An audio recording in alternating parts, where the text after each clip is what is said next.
October 10th, 2004, 4 o'clock p.m., and you're watching Dog Shirt TV. It's a special Dog Shirt today. It is one sent to me by a viewer in earlier in the days of Dog Shirt Daily. It's a dog with headphones. It's a podcasting dog. And, it's just one of those days. It is Erev Rosh Hashanah. The sun is slowly starting to decline, which means that Alan Rozenshtein will be repenting his many sins as we enter the days of awe. We're going to talk about the many sins he has to rid himself of. Look, we're not allowed to have fun anymore, but we are allowed to mispronounce willfully and intentionally and always the name of Alan Rozenshtein, the first ever lawfare student contributor, now a professor at the University of Minnesota, where he occupies the Governor Walz chair of passive aggressive debate Oh my performance. God. I would totally, that would be awesome. All right, so here is where we're going to start. Alan, you promised not to watch the debate. Did you honor your promise? I refuse on principle to watch any. I say this as someone who's quite politically engaged. I will not watch presidential debates, vice presidential debates. I will not do it ever. All right. So first of all, why not? So I think part of it is because I'm sleepy and I would always much rather go to, I have two small children. I'd much rather go to bed. Part of it is because I give presidential debates. They make me too nervous. Like I was one of those people who like couldn't watch like Curb Your Enthusiasm or Arrested Development because the awkwardness just like makes me too weirded out. And I'm too scared. I don't watch horror movies or anything like that. And I cannot watch the debates. The third reason is because I actually think not watching the debate is better in trying to understand the role of the debate in the election. Because of course, like my pointy-headed Minnesota intellectual view of the debate is utterly irrelevant. And so it's actually, I think, much more useful just to sort of go straight to the commentary and then like what the focus groups thought. And then if there's like really important stuff, I'll just watch the little clips of it. All right, so we're gonna do this. Alan, having not watched the debate, what do you think of the debate, Alan? Who won? Whose campaign did it help or hurt? Go. Yeah, I mean, that's the big thing, right? Is that like it's a vice presidential debate. So like, I don't know, the 11 people who watched it, I'm not sure it probably changed many people's opinions. I've heard that the focus groups sort of gave it to Walz, though the pointy-headed intellectuals think that Walz did not do a very good job, which sounds plausible. I mean, this is where she should have picked Shapiro, I guess, argument comes in. Though, of course, you see, this is the reason I don't watch debates, because like I'm the sort of pointy-headed intellectual and like former very mediocre high school debater that really cares about, art, like the ability to be super eloquent and articulate on the fly. And of course, like that's not what normal people care about, because like they shouldn't. It doesn't really matter. So, my sense among the sort of the literati is that JD Vance like may have sort of won the debate on eloquence, or like Tim Walz didn't do very well, but it doesn't really matter. But of course, at the end of the day, the clip that'll be played a million times over is Walz asking Vance if Trump lost the 2020 election, and Vance and the abortion stuff. Right. So there you have it, Alan. Without having watched the debate, you have given precisely the same commentary as all the people who have watched. And I got 3 extra hours of sleep. Right. So, no, well done. I think if the question is who won, I won. I won the debate. Won. I won the debate. I was asleep at the time. All right. So I have a couple questions about this. Okay.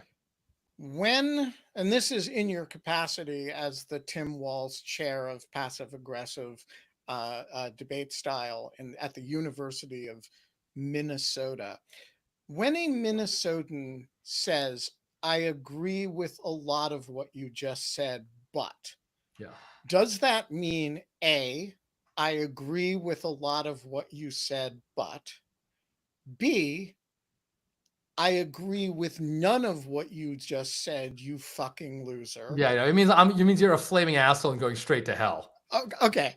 So when because Tim Walz began every third sentence with that, and I just want you to translate that into normal, well, let's just honest Jew speak, right? Yeah, How yeah. Long like Island Jew, which is what I no actually am. no Jew talks that way. When Tim Walz says that, how do we translate it? Go to hell, you flaming moron. I mean, I really do think that Tim Walz's contempt for JD Vance knows few bounds. I also think he takes it personally because he, of course, they are fellow Midwesterners. So I think there's a little bit of that. You're better than this. Oh, You're from Ohio. Yeah, but JD Vance isn't really a Midwesterner. He's an Appalachian, right? That's not the Midwest. That's sort of mountain. I mean, it's one of the fault lines. Okay, but all right, like, just help me like unpack the Midwest here. How do you know when the governor of Minnesota says what amounts to bless your heart? Only it's formulated as a substantive agreement. How do you know when he agrees? You never know. That's the whole point. If you knew, it wouldn't work. It is entirely the Midwest speaks entirely in strategic ambiguity. That's the beauty of it. You never know. You never know if anyone likes you or dislikes you. Like, this is it's the dark side of the Upper Midwest. And is it only the Upper Midwest? I think it's especially the Upper Midwest, because as you go more and more north, you get into that sort of like Lutheran stoicism thing where you're really buttoned down. So I think Minnesota is like the absolute apotheosis of this, because as you go south into the Midwest, right, as you get into like because I don't southern find Indiana, like Denmark, I mean, you're getting more like into that. the south. Pardon? I don't find Denmark like that, or Sweden particularly. Well, that's what they want you to think, Ben. That's exactly the point. They're running circles around you. But they have you exactly where they want you, my friend. I don't, all right, I'm a simple person.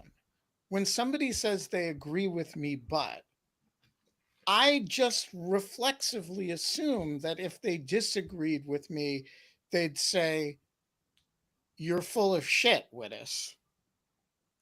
No, they just won't invite you to the next potluck. All right. This is making me upset just thinking about it. All right. Next question about the debate you didn't watch. If JD Vance wins the whole debate, except then it turns all of a sudden about healthcare, and then he can't answer a question about January 6th. So he wins the first 45 minutes decisively, as the New York Times, the Daily says, and then it kind of blows up in his face. Did he win or lose? Yeah, I mean, we won't know. I mean, look, none of this matters is like the main answer. But of course, we won't know for probably a week or two. I mean, you have to see how the media cycle plays out. I mean, it depends entirely on what the coverage is, right? Because you can imagine it going, and you can imagine the New York Times being like, "Oh, Democrats are rethinking whether Waltz was a good choice, and maybe Shapiro would have," So you can imagine that. You can imagine that line of stories, or you can imagine the,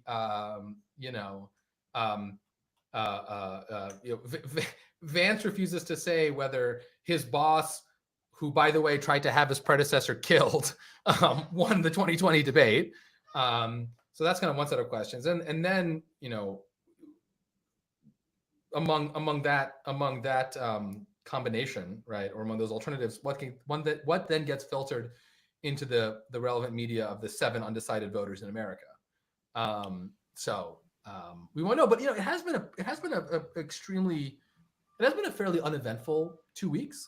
So really assuming that it continues to be pretty, I mean, in American domestic politics, not like in the world, of course. Yeah, we knew what you were talking about. Yeah. So, but here's my question. Yeah. And this has been bugging me. We all talk as though we are supposed to have respect for undecided voters. Do you have respect for undecided voters? Look, I think we should have respect for all people. And, and even if we don't, showing disrespect to undecided voters is probably not the best strategy to get their votes.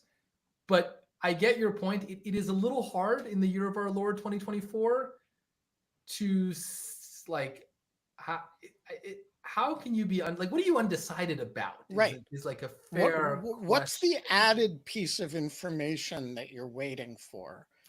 Yeah. When people say, I mean, I do feel like Scott Shapiro's old joke about, the undecided voter, on the one, this makes me less likely to vote for Trump. This makes me like is increasingly just like describing a reality. If you're what is the piece of information that you're waiting for at this point as an undecided voter? I don't know, and I don't think it's about information. Frankly, I wonder if it'd be interesting. It'd be interesting to sort of do like a sociological study of undecided voters and who their social networks are. I don't mean social networks in like the like online sense. I mean like their actual friends and family, because you can imagine not being undecided because you're like, huh, Harris or Trump. I wonder, right? Um, but because like half of your friends are Trump people and half of your friends are Harris people, right? And politics is so unpleasantly tribal and partisan these days. I think in part because the stakes are quite high. I'm actually not one of those people that necessarily bemoans the stakes of politics. I think the stakes are very high, but it is nevertheless quite unpleasant. And I can imagine being sort of I'm not myself super politically engaged, right? Like I'm not that interested in this, let's say. It doesn't seem to directly affect my life. And I have like half of my people are like very much on one side and half people very much on the other side. So I am like undecided because my vibes are undecided. And as much as we like to pretend that politics is this intellectual, well, I've analyzed the policy platforms of the candidates and stuff like that. It's very vibes based, and it's not just vibes based for the quote unquote low information voter. It's there's actually interesting a lot of politics, a lot of good political science about how it's vibes. It's actually somehow even more vibes based the more you know about politics. So I can imagine being undecided in that sense.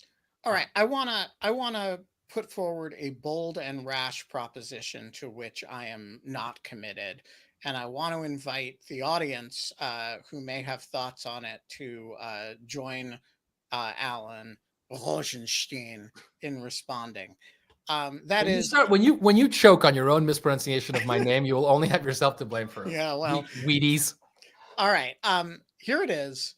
There is actually no such thing as an undecided voter in the sense of somebody who is genuinely unsure whether they are going to vote for Donald Trump or Kamala Harris. There are people who are undecided whether they're going to vote at all. There are people who may be undecided whether they're going to vote for Donald Trump or leave that part of the ballot blank, or you know people who are undecided about Kamala Harris versus Cornel West or Jill Stein, right? But there's actually nobody out there today who is, on the one hand, Donald Trump is a businessman. That's the positives. On the other hand, he tried to overthrow the constitutional order. But on the other hand, he moved the embassy to Jerusalem, and Kamala Harris, there's some inflation, right? I don't think anybody is actually making those calculations. That's my humble thesis. The undecided voter between Trump and Harris actually doesn't exist. Yeah, I think that's plausible. I mean, to the extent that the argument is like, if you've thought about this enough to try to articulate the policy position, you have definitely made a decision. I think that's probably true, but I still think that there is an undecided voter in the sense of like like you know all my friends are like they're endlessly talking about this and like should I vote, and if I vote, who am I going to vote for? I do think you can be undecided there, but yes, once you've gotten to the point of thinking about their health policy plans, you've obviously decided because I you've been just thinking about this for more than 30 seconds. Yeah, I just think when somebody says they're undecided, they almost never mean that they are actually going to go vote, that they will vote for either the Republican Donald Trump or the Democrat Kamala Harris, and they don't know which one they're going to vote for yet. Well, so then, like when after the debate, there's this 8-person town hall of quote unquote undecided voters. Are those people lying? Are they deluding themselves? Like, who are those people in your view? I think they're people who, in some, so first of all, they're people who say they're undecided voters. And sometimes the act of saying you're an undecided voter is a cognitive decision to be one. Let me give you a real life example of this. Brett Stevens, who claims to be an undecided voter, he won't vote for Trump, but he's not yet sold on Kamala Harris. I'm here to tell you, he's going to vote for Kamala Harris. And he may not have allowed himself to know that yet, but he's going to. And by the way, if he doesn't, it will be for purposes of being an undecided voter for his column, right? And I think there are a bunch of people who like being an undecided voter, and so they say they're undecided, but in their hearts of hearts, they know what they're going to do, or at least they know what they're not going to do, which in practice turns into the same thing. And so my theory is that when the polls move, the polls are moving because the likely voter is changing. And the different voting bases are animated to different degrees at different times. And that's why in an era like this, which is an era of nearly zero persuasion, not zero, because Kamala Harris does better than Joe Biden, and I think actually moved some people. But you have near zero persuasion, it becomes much more an issue of animating and changing what the voting electorate actually looks like. Yeah, I mean that's plausible though. Though I guess my question then is how that would reflect in the poll numbers, right? So like I don't know that much about polling methodology, but like they call a bunch of people and say who are you voting for? And it's like Trump or Biden and stuff like that. When that shifts, that's because like someone who said I'm undecided said, okay, I'm now voting Not for. necessarily. It could be because more of the Trump voters said, if Trump's numbers went down among likely voters, I'll probably vote rather than I'll definitely vote, right? It could be because of a shift in how the weighting happens. Yeah, so I mean that's an interesting question about how the different polls do their weighting, right? Yeah, I don't know about that. No, I mean, I think, look, it's 2024. I mean, these candidates, at least Trump, is just unbelievably well known. You're either voting for Trump or you're voting against Trump. I don't want to say no one's voting for Harris, and I think she's actually been surprisingly, she's been more effective and I think charismatic than a lot of people give her credit for. But at the end of the day, like this is yet another referendum on Donald Trump. I mean, I think when it was Biden, it was a referendum on both of them, but it's not a referendum on Harris, I don't think, at all. Right. Which is I suspect exactly where she wants it. All right. So let's talk about the dock workers strike, because Alan Rozenshtein, is obsessed with the dock workers strike. I'm a little obsessed. Yeah, so I don't know anything about this except that they went on strike and it's going to fuck up the supply chain. So what do I need to know? So we have docks and we have longshoremen, and these are the people that move stuff from the boats to the you can't you see how expert I am on this is so I've gotten very interested in this issue over the last 12 hours, so I don't know that's that much that's the level of expertise we're that we looking expect for here on Dog Shirt TV. Dog Shirt Daily. Yeah. So they're longshoremen, right? They move the stuff from the ships to the ports. There are like 50,000 of them. They're unionized. I think they get paid a pretty decent wage, $50 an hour. But I don't bemoan them trying to get sort of more money, more benefits for themselves. But in the process, they are striking, potentially throwing the economy into an absolute tailspin. They're having pretty aggressive demands, like $5 an hour raises every year for 5 years, which is a huge salary increase. And most damningly, they are trying to ensure that there's no automation in the dock operations, which is just utterly insane when you think about, like, I get that these people want to preserve their jobs. But we're talking about But 50,000 jobs but wait a minute. versus What like does the no automation mean? No forklifts? no, no, You no, no, got to no. do it So all by hand? no, Like no, no, what? no, no. They don't want to. Just They no don't. I don't. robots. No, I think they want to limit the amount of automated software, right? So like, yeah, no one does anything by hand, right? It's all those big cranes that go across the ship and they think the thing and stuff like that, right? But American shipping ports are some of the least efficient in the world, especially relative to a lot of shipping ports in Europe and the Middle East and East Asia. And that's because those other ports have invested a huge amount into technology and automation. And that, of course, on the margins can replace some jobs, not a ton of jobs, but presumably some. Though, again, it's actually not clear whether it would actually ultimately replace jobs on net, because, of course, our systems are so unbelievably inefficient that if they were more efficient, we would just get more shipping. And so you kind of have to balance that out. But just the idea that they would drive the economy to a halt because they, who are already doing quite well, don't want to make our like horribly inefficient shipyards more efficient. It's just like it's just the most grotesque sort of rent seeking. Like, this is why people hate unions. Like, this is like, you could not imagine a more cartoonish sort of short-term Pyrrhic victory for a union than this, because like, Why do we assume it's short term? It's not actually like there's another way. It's not like, an automobile plant where you give the union a favorable contract and then shut down the plant and, move it to Mexico. You actually can't offshore these jobs by the nature of the way shipping works.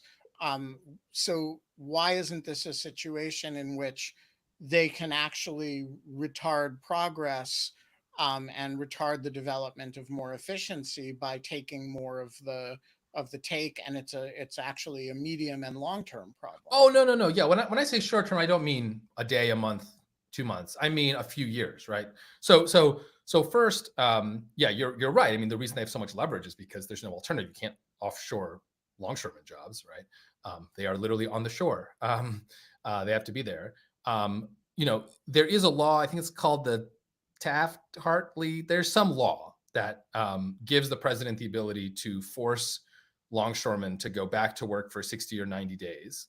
Biden, through, I think, a combination of ideological conviction, he's like a pro-union Pennsylvania, like Delaware guy, and also worry about the Democratic union base, especially given that this election will be decided in Pennsylvania, has said that he's not going to use that law. I wonder I wonder how tenable that is if the country really goes into a tailspin because of this. At some point, the economic calamity is going to be worse than a couple of lost votes in Pennsylvania, even if you're just thinking on a purely political calculation.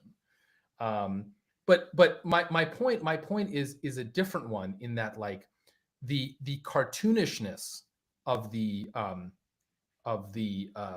extortion that is happening right now.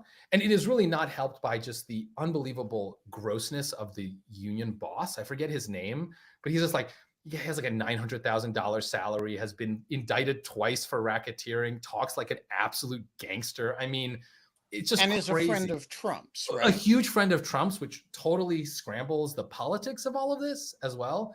I just think that, the idea that Republicans are friends of unions is a joke, because at the end of the day, the Republicans are going to do what their donor base wants them to do, right? And all this like labor washing that JD Vance wants to do is not going to go anywhere. So that's fine.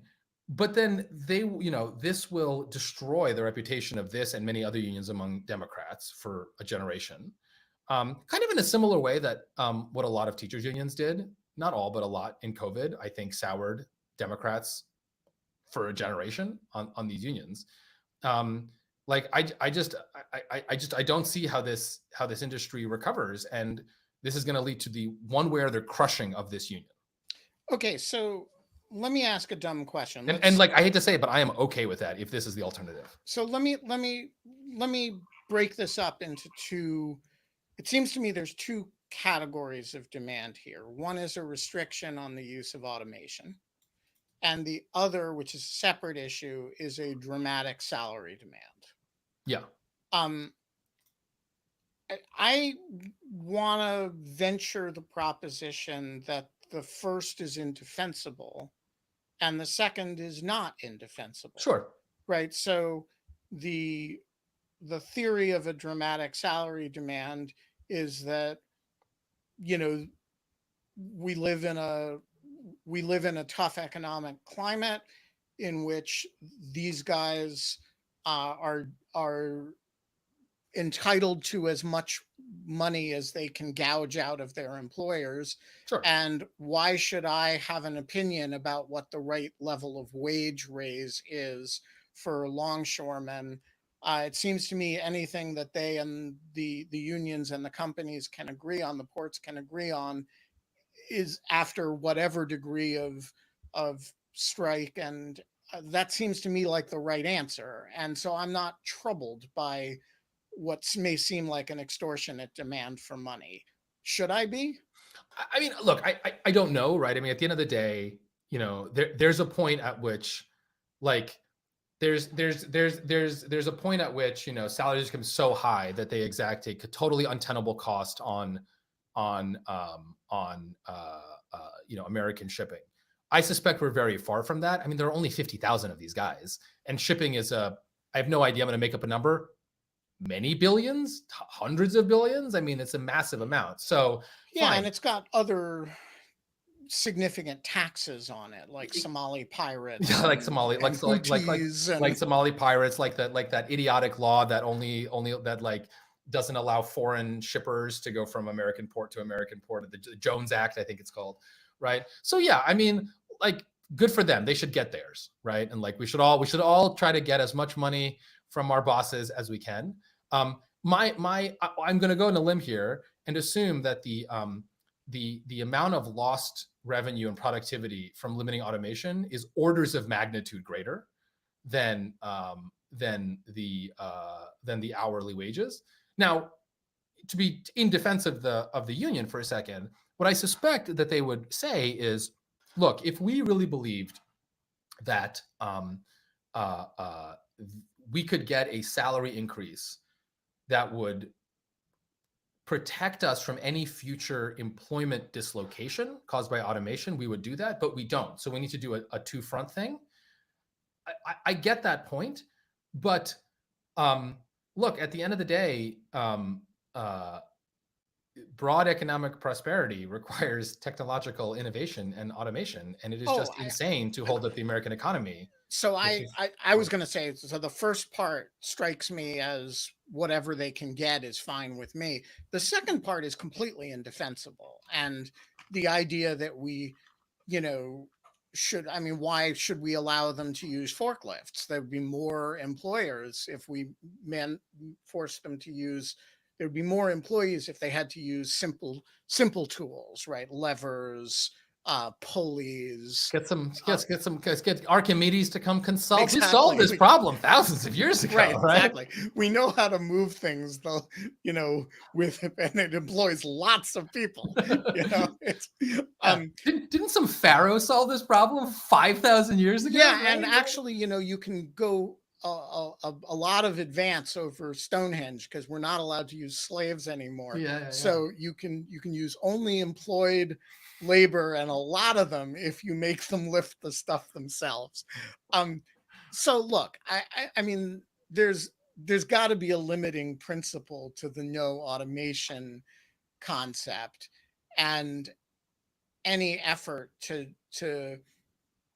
but so dumb question, is this, in your estimation, timed to help Trump, or is it just timed to put pressure on the companies to settle because it will, you know, plunge the U.S. economy into desperation right before an election? Yeah, well, I mean, if it was the latter, I'm not sure the timing would matter. I'm not sure the companies care about the election, right? Like, if you're, you know, some port manager, like, you just care about your bottom line. You don't care about the election. So to the extent we think this timing was, intentional, I don't see any other way of it being intentional except to help Trump. And like the subtext is text here. Like the guy who runs this union is just extremely pro-Trump. And so this is what I'm saying. I mean, he's just making he's making a massive gamble that A, Trump wins, and that B, if Trump wins, he will actually help this union, which I see no reason to think that he will. So why isn't the right move for Biden to order them back to work and force it into arbitration, which is, what he did with, earlier in his term in a different strike? Because I assume they're reading Pennsylvania crosstabs on, blue collar union workers in Scranton or something. And, they think that that's an important, even if diminishing, block for Harris to win. All right. Well, I have to assume that's that. Right. I mean, otherwise this could be like Reagan and the air traffic controllers, and Biden could like cement his legacy as the guy who stood up to a bunch of gangsters. All right. Let's turn to executive branch taking on AI rather than executive branch taking on humans who are afraid of automation. California. Yeah.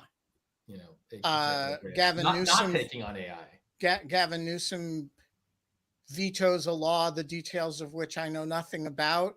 Drop a coin in the thing, press go. Alan, what the fuck's going on? Yeah, so there's this thing called AI. You may have heard of it, and it's very cool. Some of it's generative, I hear. Some of it's generative. It's large. There are models involved, and there are a lot of serious people who are a variety of degrees of worried that AI will cause some giant catastrophe, either because it will enable bad people to do really bad things, like, I don't know, develop some biological weapon, or because this is the kind of Skynet scenario. AI will wake up one day and decide these pesky meat sacks are getting in the way of my self-actualization. And, we've all seen The Matrix. And so they convinced California legislators to pass this law called SB 1047, which was the first AI safety law in the country, and would have basically imposed a bunch of restrictions and liability on actually no models that are currently existing, but sort of the next generation of models. Because every year or so you get a new generation of models, basically that use more and more resources, either computation or data. And it's like kind of logarithmic, so it's like an order of magnitude kind of with every generation. And so sometime in, it would have applied probably to some kind of like 2026 probably era models. And it would have required the model developers to sort of certify or to, not certify, that was an old version of the bill, but to sort of take a variety of steps, kind of appropriate steps, reasonable steps to make sure that those models couldn't be used to cause a lot of harm. And then also to make sure that other kind of end users of those models couldn't cause harm. And this is very controversial because it was really unclear what a lot of this would actually mean and what it might do to discourage these AI labs, basically all of which are in California, which is why this bill is a California bill, from developing these models, which, yes, may destroy civilization, but could also usher in a kind of Star Trek post-material, what is it? Automated luxury communism, I think is sometimes the phrase that's used, which I really quite enjoy. And after a month of sitting on it, Newsom vetoed it in the most bizarre way possible. And so what is a bizarre way to veto a bill? Did he do like a special dance? Yeah, exactly. He's like an interpreter. He did with semaphore. He walks in and just a semaphore. V-E-T, I don't know how to do semaphore. No, so he wrote this veto message. And it's just a very weird veto message because it starts by talking about how important innovation is to California. And then it says, I vetoed this bill because it doesn't go far enough. And then it ends with innovation is really important. And so it's utterly unclear why he vetoed it. I mean, I think we all know why he vetoed it, which is that he has national ambitions and he understands that the power is with the AI boosters, not the AI doomers. But he didn't want to say that. The whole thing is very weird. It continues it continues to raise questions about the seriousness of Gavin Newsom. All right. Well, I want to raise a question about the merits of the question. Yeah. Was he right to veto it? Leave aside the question of his motivations, or whether the fact that one side is capitalized at hundreds of billions of dollars and the other is a bunch of grumpy people who talk about P-doom. Should we be enthusiastic about unrestricted development of AI, or should we look at this and say someone's got to put the brakes on this? Why not the state of California? Yeah, so I'm gonna give you sort of like such a law professor answer, which is there's a merits question, there's a jurisdictional question. So like the merits question is, I think so like I think the merits question is in some sense unanswerable, except from a vibes perspective, which is, are you more excited about the potential for AI to usher in this incredible future as quickly as possible, or are you more worried about AI killing everyone? And I just don't think there's a right answer here. Me personally, I am on the more excited side than the doomer side.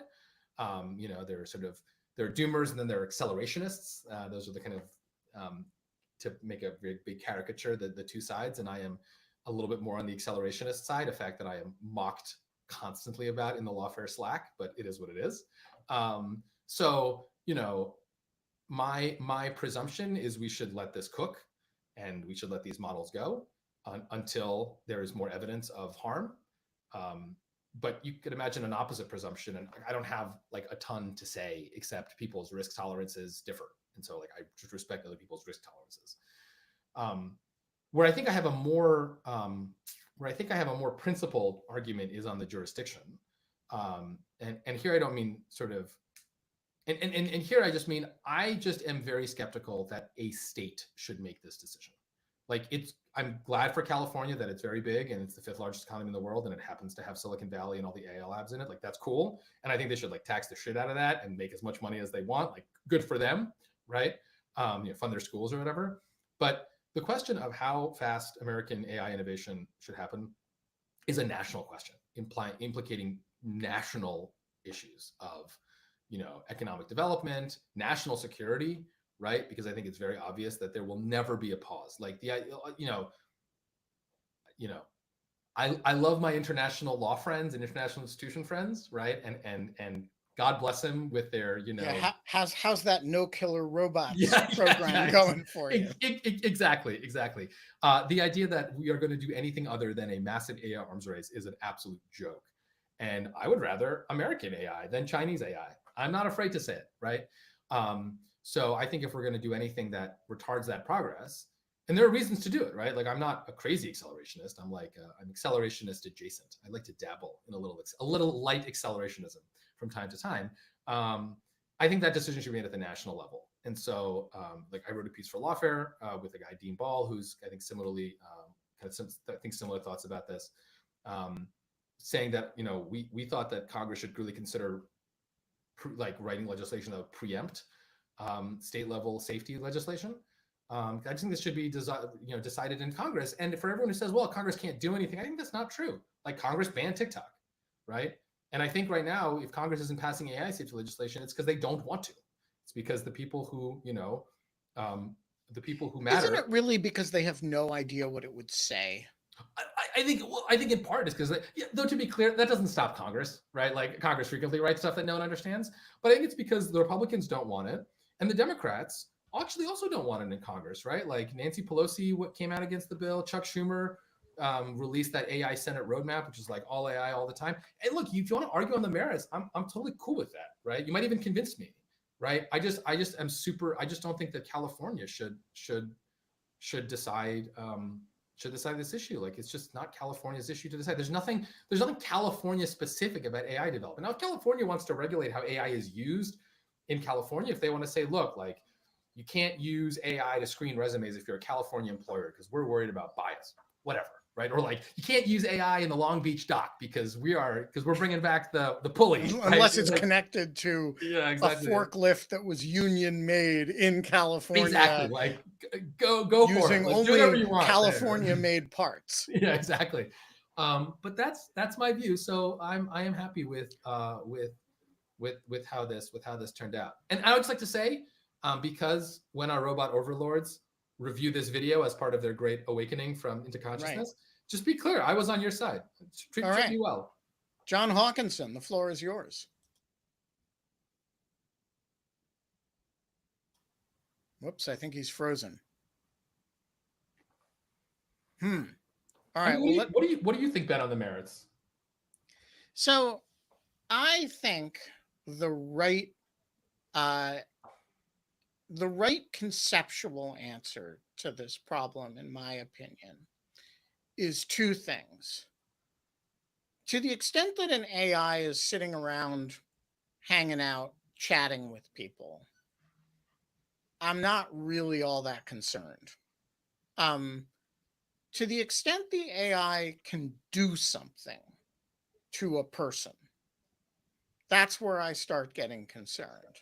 So, like, if an AI can reach out and hit you over the head, then it seems to me we've got some stuff we want to talk about. When do we want AIs to be able to hit people, right?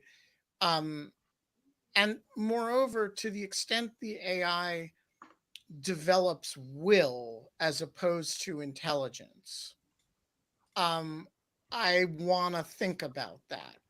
But if you just imagine an AI as a very smart thing in a box, and you can communicate with the box if you query it, I'm really not sure why that should be regulated.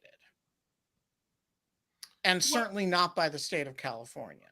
But I mean, in defense of the AI safety people, because I do think a lot of my closest friends are AI safety people, and I take them actually pretty seriously. I mean, what if I will say I can't say more because it's very classified. One of the scariest things I ever heard in government was when a government official said the phrase "nuclear weapons enthusiast." I will let you use your imagination, right? There are what if you're a nuclear weapons or biological weapon or a chemical weapon enthusiast, this AI system helps you build it. I mean, I think that's perfectly. I think absolutely we should consider regulating that. Yeah, so I agree with that, but that's about, well, that's what you're actually regulating there, right? Is the human ability to retrieve information and query about certain things, right? Yeah, but the way you're going to do that is by and you can do that in two ways, right? You can say it is a crime to use AI to blow up a nuclear weapon, which it already is, right? The novelty, God, I hope, right? The novelty or the novel regulatory step would be to say, and we're also going to require OpenAI, right, to not provide that, right? And we're also going to, and I'm going to say this against interest because I love all things open source, and we're going to potentially ban open source AI because even if, Llama, which is Meta's open source AI system, even if Meta makes sure that Llama is locked down, if it's open source, the whole idea is someone can presumably fine tune that safety feature out. So, like, ask me in a year from now. I just don't want Anthony Weiner, who's a state senator in California, who's like a smart guy. Like, I'm not trying to pick on Anthony Weiner, but like, I didn't vote for Anthony Weiner, right? Like, I don't want him deciding this question for me. Wait, this is I assume a Scott different. Weiner. Scott Weiner. Sorry. Oh, God. Scott Weiner. Okay. Anthony Weiner. We're gonna hold this thought. Anthony Weiner. I'm gonna respond to it in a minute, but we're gonna hold it for now because John Hawkinson, an actual moving version of him that presumably can speak, is back with us. All right. Can you hear me, Ben? So I did want to ask about, I don't know if it was intentional that these things are all actually connected. As I understand it, the only ports where longshoremen are currently being automated out are 3 ports in Long Beach and LA. And so that's actually where there's automation and AI for this automation that moves containers, like moves thousands of containers off of a huge container ship, could actually kill you if it slips or slip and drops one on you. So I'm actually a little curious how we can tie these things together, and they seem more relevant than perhaps they did initially. Yeah, I mean, that's a curious question. I don't know. I mean, maybe the you know, like I said, I have thought about this for 12 hours, and for 8 of those hours I was asleep. So you can do the math. So I don't know why there's automation on the West Coast. I don't know if those longshoremen in the California ports are unionized. Longshoremen, so they had a different contract. Yeah, maybe. That's look, why they're not striking. Yeah, fair enough. I mean, look, when it comes to the use of AI in that case, right, or other automated ways that might cause harm. So I have two thoughts. First, I have zero problem with California deciding that AI, like automation for their ports, is too dangerous. We're not going to use it. I don't see a reason why that's true, but like, fine, whatever. I mean, I guess I could make the same argument that, well, you know, California ports have a nationwide impact. So like, you know, there is a point at which you do have to give states some control over what they do, even if it has a nationwide effect. Where to draw the line is tricky, but whatever, we can deal with that issue. But the bigger conceptual point is, one thing that really frustrates me in automation discussions is we demand things of AI systems that we just would never demand of humans. And I think you see this the most in automated driving. Like, it is insane to me. Like, I am so pissed about objections to automated cars, because it's killing people, right? So this goes to scaling and risk management and risk assessment. Yeah, no, that's true. And if someone wants to say, like, you know, and I have no objection to making sure that large scale AI systems have maybe special protections, because, you know, if they fail in one instance, if it's all one big system, it could cause huge, like, there's all sorts of reasonable ways to do it. But the fact that, like, when Waymo hits a person, we all freak out and we shut Waymo down in some jurisdiction, when we're totally fine with like thousands of people being killed by human drivers all the time. It's that immaturity, that psychological immaturity. That, I mean, like, I think it has to do with, do we angers know person, and you know, to what extent it's going to happen every day or every minute, or Well, we do know it doesn't. I mean, Waymo has driven how many millions of miles? It doesn't happen every day. It doesn't happen every minute. and the why of the condition could matter a whole lot, because if it's a condition we think is likely to recur and just so you're breaking up, John. Sorry. So I do think there's an element of immaturity about it. And I think if you imagine that all the drivers were electronic, they would be on average safer. But some people would die who wouldn't die under all human conditions. And that could be said to be a death by engineering. The fact that the engineering deaths would be fewer than the human deaths, human-driven deaths, does not emotionally matter to people, because somebody will have designed a system that's killing people. And we don't, now you can say that's irrational, and it actually is irrational, but it's deeply, deeply felt to, and just, you know, you don't need to think about cars for this purpose. Just think about drones, right? There was, you know, drones are much more discriminating than missiles launched from F-16s, or from, you know, even guided missiles from bombers. And yet people are very anxious about, you know, dusting terrorists with a missile from a standoff platform. Because why exactly? Because scary flying robots. Yeah, and no. So I think that's, like, normatively you've totally described it, but sorry, descriptively you've described it perfectly. But I mean, you know, like, I read your drone book, right? And, like, I know your thoughts on this. Like, when you talk to people and you work through the sort of, like, reasonable objections and the need for monitoring, and you just get to the, well, I don't like drones because that's yucky. You know, like, don't you? I mean, at that point, don't you just go, okay, I'm talking to a child. Goodbye. Like, don't you Well, get frustrated? Like, isn't like, I mean, I get so very I would grumpy say about this. I would say yes, except that one of the children is, you know, the United Nations, right? One of the children's is Human Rights Watch. One of the children is, Yeah. you know, every major international organization that calls, you know, that objects in principle, including like, you know, some of my favorite people, some super, super smart people who object in principle to the use of robotic platforms to the extent that they're wholly or mostly autonomous. And I, you know, I just like, I don't know how to argue with that because I think it is a little bit like, you know, like arguing, I wouldn't say arguing with a child, but it's arguing with a an emotional instinct that cannot be defended rationally, in my opinion. Yeah, I mean, I think that's bad. I just think I'm an angrier person than you are, Ben. Well, you're young and impetuous. Oh yeah, I definitely feel young and impetuous these days. Just for as evidence that Alan is in fact an angrier person than I am. Alan is the only person of my close acquaintance who called me an asshole the first time we met. Yeah, I'm not the only person who's called him an asshole. Just the first time you met. Yeah, no, that's correct, and certainly the only one to my face.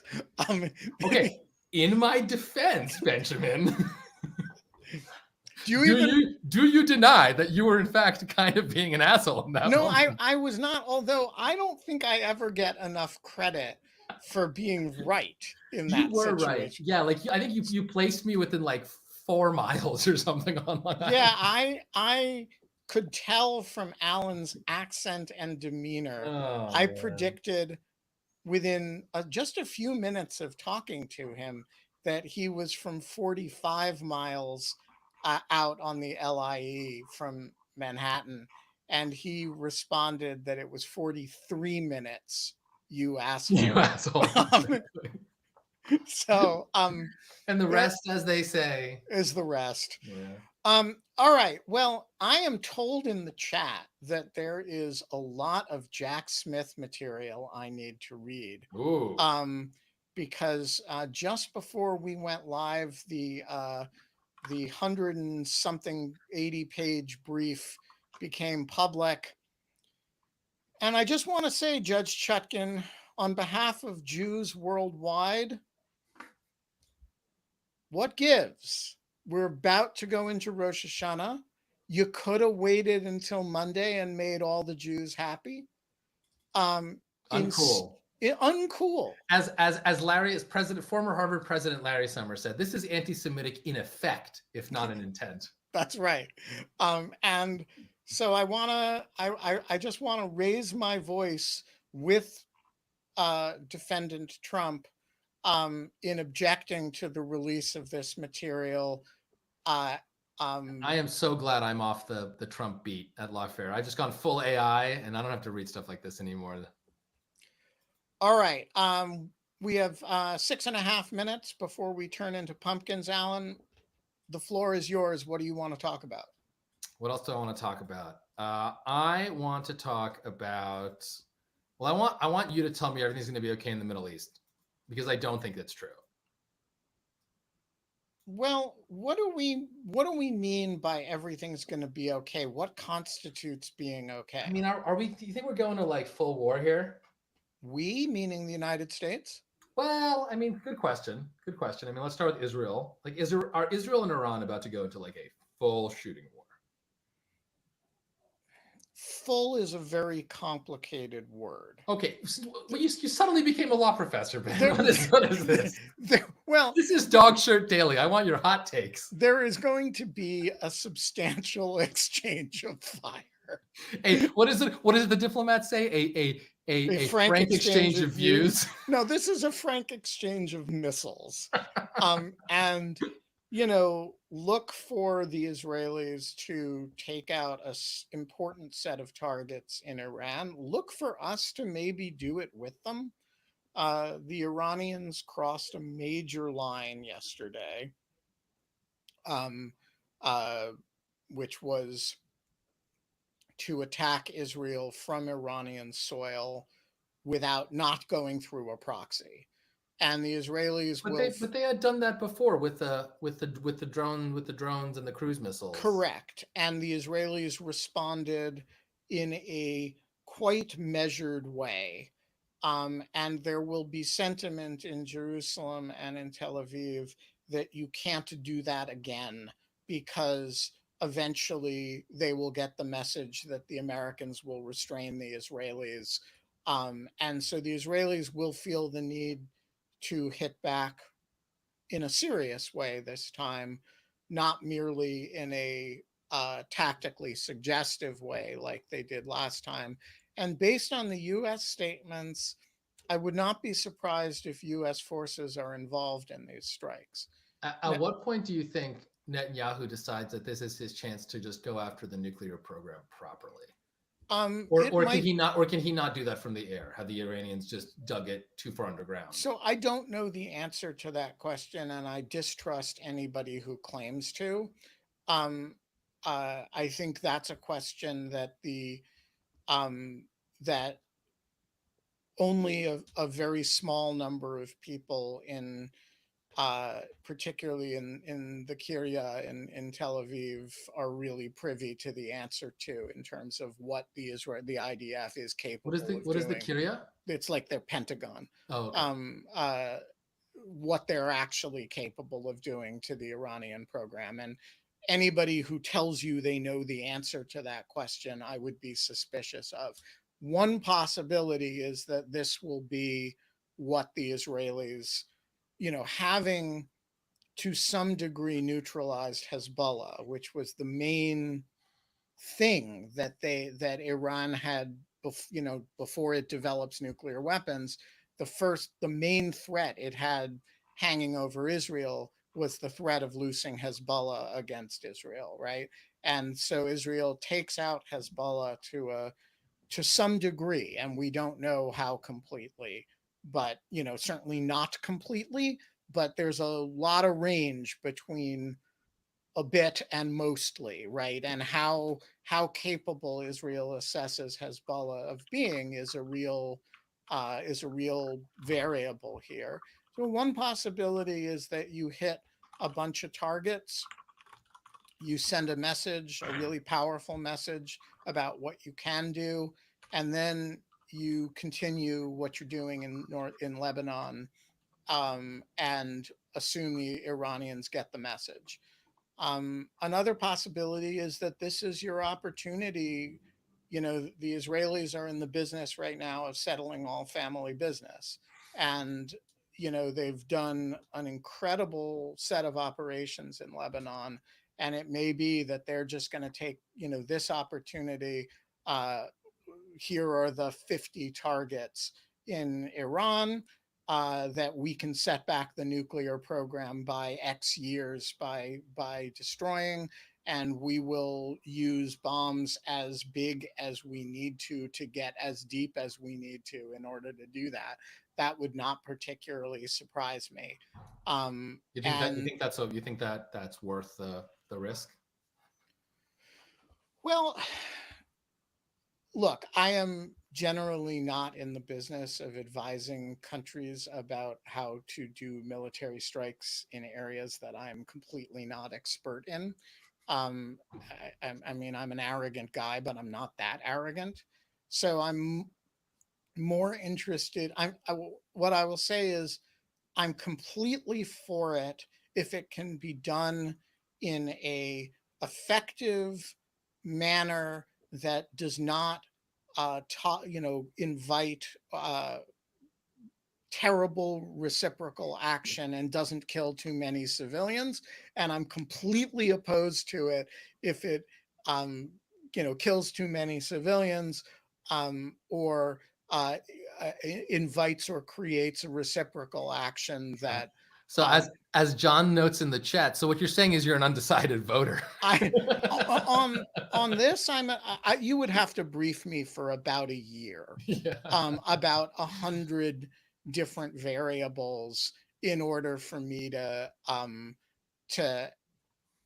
have an opinion. I would I would want to get down to the level of understanding what precisely the individual facilities are doing, how confident you are you can reach them, how confident you are that you can manage whatever Iran is going to do in response. There's several hundred variables that anybody who expresses an opinion about this without knowing something about is just talking out of their asses. And Oh, on that optimistic on note, that optimistic note, let's stop talking out of our asses and go repent our sins. I'm sorry, isn't that Yom Kippur? Am I like Well, I know I'm a bad of a Jew. I am it a bad starts Jew, but I Rosh thought that was Yom Hashanah. Kippur or does it? Okay. Before we break, do you want to hear an amazing joke? Obviously. All right.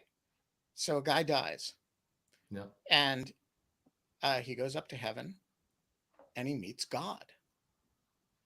And like he's really a bit tongue-tied. What do you say to God? And so he's kind of nervous and he says, God, do you want to hear a joke? God's like, sure, I like jokes. And so the guy thinks of the most appropriate joke to tell God, but he's nervous. And so he tells him a Holocaust joke. And God listens and says, that's not the slightest bit funny. And the guy goes, yeah, I guess you had to be there. We are going to leave it there. We will be back next week with Dog Shirt TV. I don't know who the guests are going to be. I don't know shit. But we'll be back. See you later. See you later.